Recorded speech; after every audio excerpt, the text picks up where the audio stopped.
Welcome back, ladies and gentlemen, to another episode of Argos Anonymous. My name is Adam, and hang on a sec. Let me just clear the trash away here. Sorry, I just finished opening LGS 2, and we've got some new spoilers coming out. That's right, LGS 3 was dropped today. I'm just gonna tidy up here. Ugh, a little sloppy today.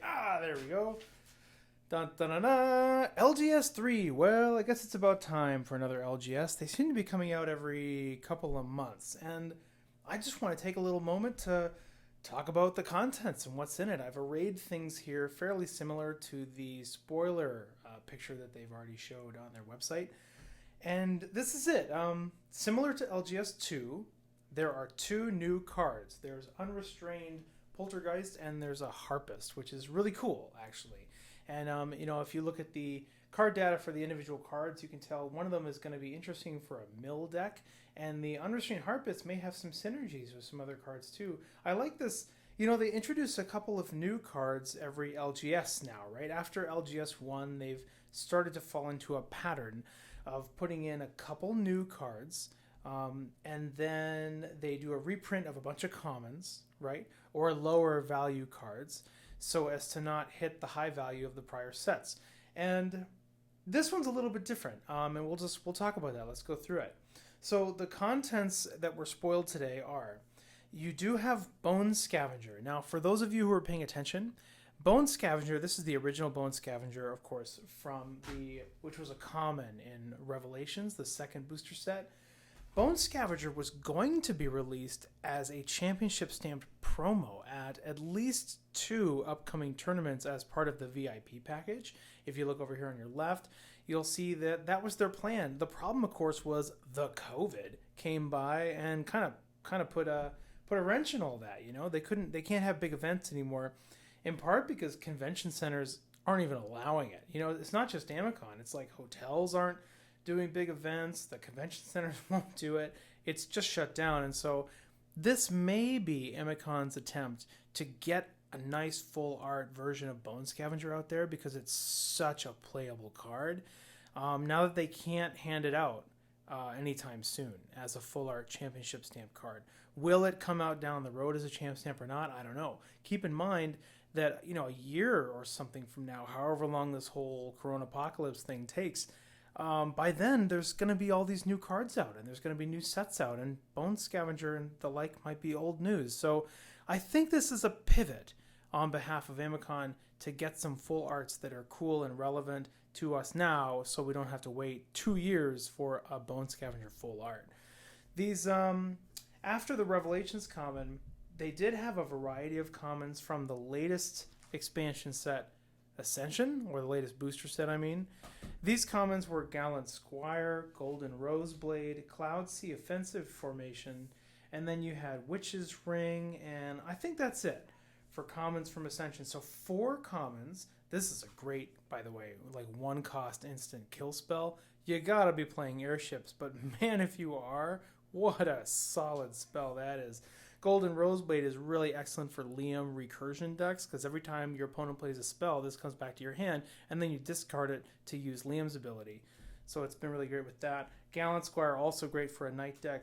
Witch Queen's Ring, to be honest, I've never played with this. What does it do? Equipped, whenever it attacks, draw a card. Okay, so this would be great if you can keep something alive. The problem is, the more you play Argent Saga, the more you realize units don't tend to stay on the board. So I guess if you can keep something on the board, this would be a great spell or augment to gain advantage, but good luck doing that.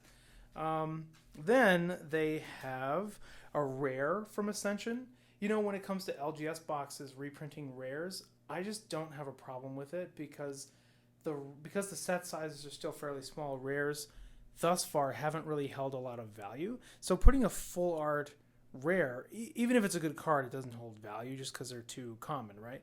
So this will just be fun. This will be a fun perk to have a full art version of this for someone who wants it, but it won't hit the value of the set. It won't prevent people from buying boxes of Ascension. I think that's smart. Then what they did is they took a bunch of cards, 5 cards, from the 3rd expansion set, Conviction, right? And they put full art versions of those in here. Off the top, I can say Shard Spider is a really popular sideboard card when you're versing aggro. So typically people just put it in their sideboard, and as soon as they see they're fighting, Liam or some aggro deck dragons, they put 3 of these in their deck. It's just really good for that. People are playing with conjurers as well. I've seen some people play with Shadow Lagger. These are going to be good. Now, this is the first time, I guess this is quite a few conviction cards, and I would say, is this going to decrease sales of conviction sets? Maybe. That said, the expansion sets were discontinued, right? This is a discontinued product line because they didn't sell that well. So because it's a discontinued product line and because conviction has mostly flown out the door, right? I'm okay with this. This is going to give LGSs, because these are good cards, this is going to help sell the LGS box, and it's not going to take away from a non-discontinued product line like booster boxes. That's good. And it's not going to hit collections much because you can buy these for like $13, these expansion sets, so that's not going to, nobody has lost a lot of money by gambling on Shard Spiders, right? So you're just getting cool new full art versions of it, and I think that's fine.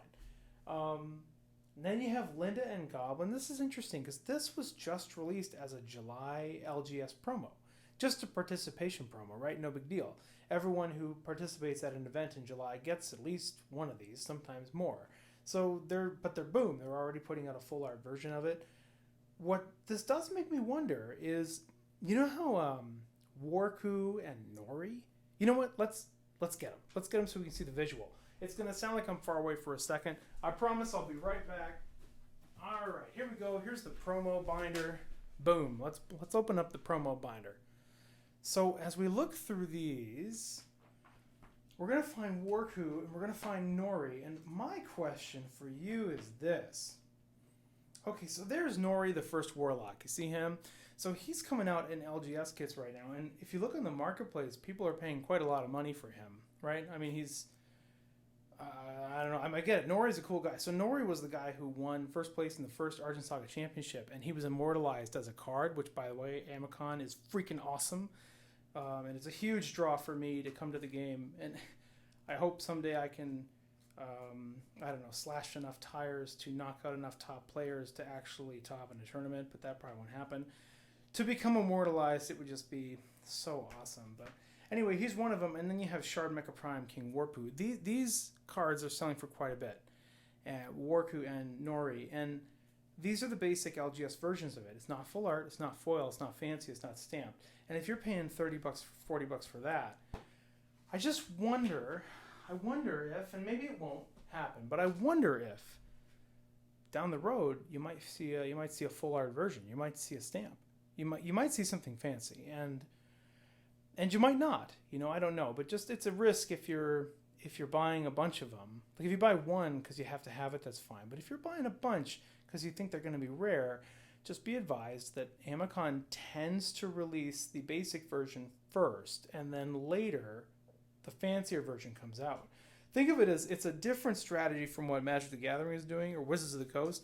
The old WotC is they release these collector boosters right away, and then you have like fancy versions and basic versions right away. Amicon does more of a tiered release thing, at least so far, where the basic version comes first and then the fancy version comes after. And this gives collectors and blingers something to buy, but it also puts the value of the basic card down, which helps people who just want to play the game play, right?